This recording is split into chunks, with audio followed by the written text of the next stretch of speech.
Hey, everybody. Welcome to the Energy News Beat podcast, daily edition. My name is Stu Turley, President and CEO of the Sandstone Group. Mike's on assignment, but we've got a special treat for you today. We have our weekly summaries, and we really want to also get you some feedback. Today on the Energy News Beat website, energynewsbeat.com, there's an article out there, and we want your opinion. Women are more skeptical of electric cars than men and won't accept less than a 350-mile range. Boy, you know what? I thought that was pretty interesting, and my wife and I are having a discussion, but we want to hear from you. Any of the forums on Energy Newsbeat, let us know. Let Michael know. Let me know through LinkedIn. We want to hear from you. Thanks, and enjoy the rest of the show, and we will see you Monday morning. Have a great day. The EPA proposed first controls on greenhouse gases from power plants. Michael, I'm not against good regulations. I'm against bad politicized regulations. First line out of this article is, if the regulation is implemented, it will be the first time the federal government has limited carbon emissions from existing power plants, which generate 25% of the U.S. greenhouse gases. All right. And everything else, almost all coal and gas fired power plants could have to cut or capture nearly all of their carbon dioxide emissions by 2040, according to the people familiar with the regulation. Michael, this is actually disastrous from a standpoint of cost. If we put the plan in to go to natural gas, and if we had the permitting capability of building new refineries or new plants with it built in, with the technology built in, we would save money. We would save all this, and we wouldn't have to go retrofit. The consumers are going to pay for this regulation. Yeah. I'm going to push back a little bit. I'm not going to necessarily fully agree with you. I agree with you that implementing bad regulation is worse than doing nothing. I'm with you on. I'll agree with you there. I'm not convinced this is a overall bad regulation. I need to read some of the finer details, but what they say in this article is power plants would have to cut or capture nearly all of their carbon dioxide emissions by 2040. I think that's a unique distinction when it doesn't just say cut carbon emissions. It says capture them. What is your favorite company doing that Warren Buffett's involved? What are they doing? What's Oxy doing? They're in that $1 trillion market, but you got me again. Dang it. And what I'm saying is 2040 is also, in my opinion, a long enough time frame where you can, at least there is some sliver of reality that you could theoretically by 2040, if you started now, probably cut a lot of the emissions that come out of power plants, because it's not that we don't know how to do it. The one thing you pointed out, which is correct, is it costs money. It's not free to just buy scrubbers, which are the things that you put on smokestacks that try to scrub out all the dioxide. It's not free for Oxy to then take all of that scrub dioxide and pump it in downhole. There will be a cost increase. So the real question is, who takes it in the drive-through? I think the consumers will, unless the federal government, through the Inflation Reduction Act, also begins to step in and provide funding to increase the technology that's being thrown at this problem. Because remember, there are no good solutions. There are just trade-offs. Yes, it'd be great to cut emissions. It's going to cost more, though. So the real question is, what's the optimum level of cost that we're going to take to achieve the balance? We don't just want, this is what, again, not to get on a rant, but in the 1970s, you couldn't see 2 miles in LA. Now you can see 20 miles. There is a cost that we're willing to pay in order to have clean air. Everybody is. There's a cost Stu's willing to pay to make sure that, whatever. It's hard to come up with an example on the spot, but you get what I'm saying. Everything has a cost to it in which you would say, I will pay that cost in order to achieve this outcome. Exactly.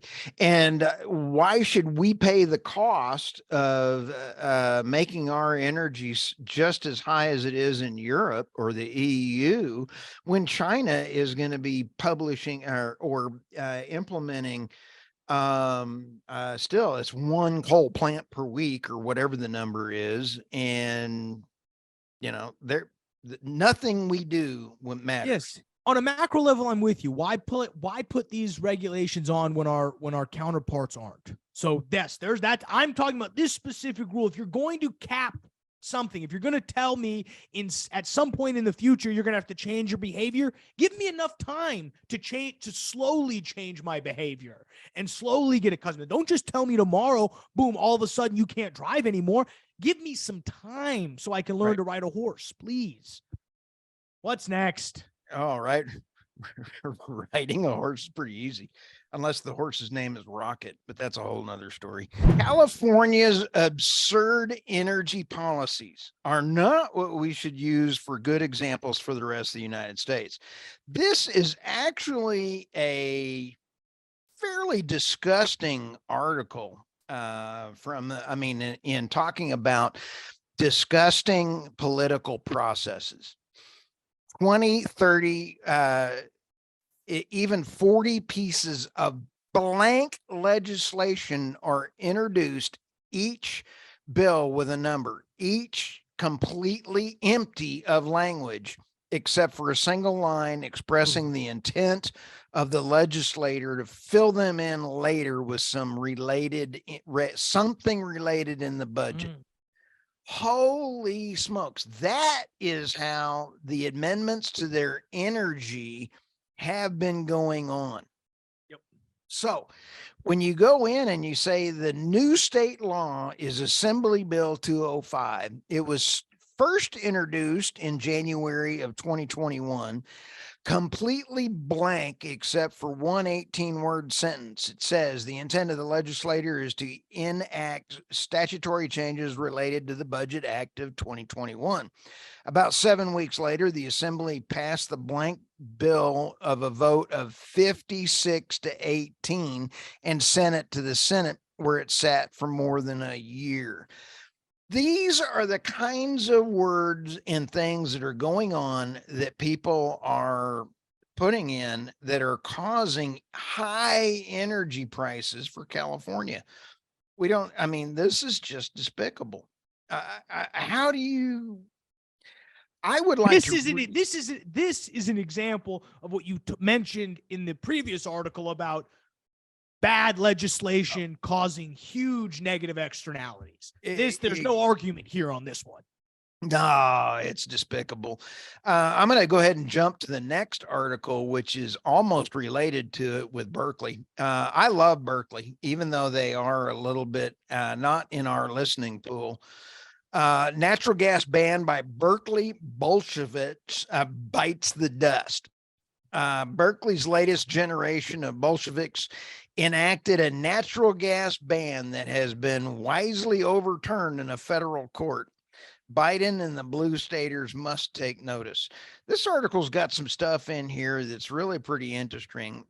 One of the quotes in here, Berkeley can't bypass preemption by banning natural gas piping within buildings rather than banning natural gas products themselves. This ordinance, this ordinance, as well as the solution it seeks, is an overreaching measure beyond the scope of any city, according to John Condi, CEO and president of the CRA. I have to go check what the CRA, cities and statutes cannot ignore federal law in order to constrain consumer choices. It's pretty important. Local does not trump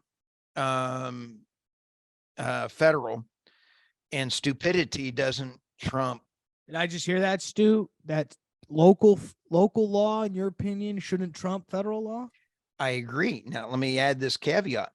In the Constitution, big government, Stu. No, hang on. I know. Okay. Oh, you just warmed up. I just warmed up on this bad dog. Okay, let's take Texas for a matter of fact. It is the federal government's responsibility to protect the border. Boom, right? They are not doing it. So now Texas needs to protect the border, but they can't because it's against the Constitution. It is a state's right, though, in the Constitution of the Texas to be able to protect their border from an invasion. So which trumps in that case? Which one? I'm with you, Stu. I was making an interesting observation in this case, and I agree with you. The problem is the letter of the law is federal trumps state. The issue is the way the founders had intended the construction of the Constitution to be was say the states it was federalism. Right. The states have most of the controls, and there are only certain things that the feds are supposed to control. To bring it back to Berkeley, though, I hope they freeze. I hope they ban natural gas. I hope they freeze. I hope they need to start burning their shoes. Remember when we were starting to, we had the shoe collection going for Germany. We were going to send them over there to help keep them warm. Well, we just keep them here and ship them to Berkeley. Oh, absolutely, dude. All right. Great job. Supreme Court rejects climate bids from oil and gas companies. The U.S. Supreme Court today decided against allowing climate lawsuits filed against some of the biggest oil companies in the world to be moved out of the state and local courts and into the federal level here. So it's very specific what happened. So large oil and mainly a conglomerate of big oil and gas companies, Exxon, Suncor, and Chevron. What they are attempting to do is move climate lawsuits away from the state and local level, which are jury style, where it's a jury, your own peers, all that jazz, to the federal level, which there's no jury. It's a panel of, ex-lawyers who are now judges, aka you've got the Supreme Court, the Federal Appeals Court, all that stuff. That's what they were trying to do. They were trying to move all of that stuff out of the state and local level. Unfortunately, the Supreme Court said no. We got Richard Wiles here. He's the president of the Center for Climate Integrity. So, probably a lot we agree on. He said the high court's decision is a major victory for communities across the country that are fighting to hold big oil accountable and make them pay for the climate damages they knowingly caused. Now it's time for these polluters to face the evidence of their deception in court. I don't agree at all with that statement. Ipso facto to say that, these are the type of people who were opposing this. Now, we'll say this. This is where I'll zig when people zag. I don't agree with anything Richard Wiles said in that statement. Now, unfortunately, I kind of agree with the decision here with the Supreme Court. I am in favor of anything that hands over more power to the states and the local level than the federal government. And Stu, the reason why I'm saying this now is because Stu's not on the other side, because, his blood would be boiling right now. His blood would be boiling as I'm saying this. But this is an instance where, unfortunately, my belief of states and localities should control their destiny has to apply evenly everywhere, including oil and gas. I get that it'd be great to have federal lawsuits for climate change, if only because the lawyers can do lawyer things and can work and meld arguments, and all you have to do is pitch them to other trained lawyers and judges versus getting someone like me on the jury, where I'm punching a clock, wondering when lunch is, and hopefully they didn't cut my TV access back at the hotel, or I have to play a crossword for the 80th night in a row, listening to, climate scientists try to talk to me about, greenhouse gas exposure. I mean, I'm only halfway kidding when I say that, like, there's a reason Exxon, Suncor, and Chevron wanted to go to the federal level.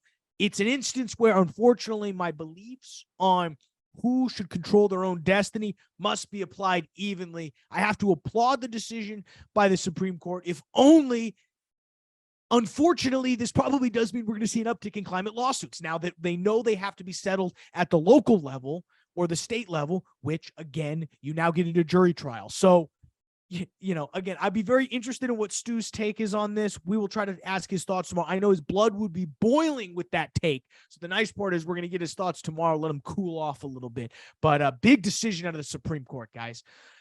19 countries express interest in joining BRICS group. Okay. BRICS. It is Brazil, Russia, India, China, and South Africa are meeting in Cape Town on June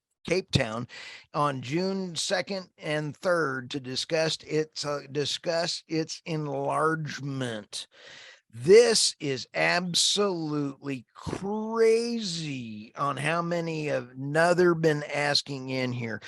13 countries have formally asked to join, and another 6 have asked informally, and we're getting applications to join every day.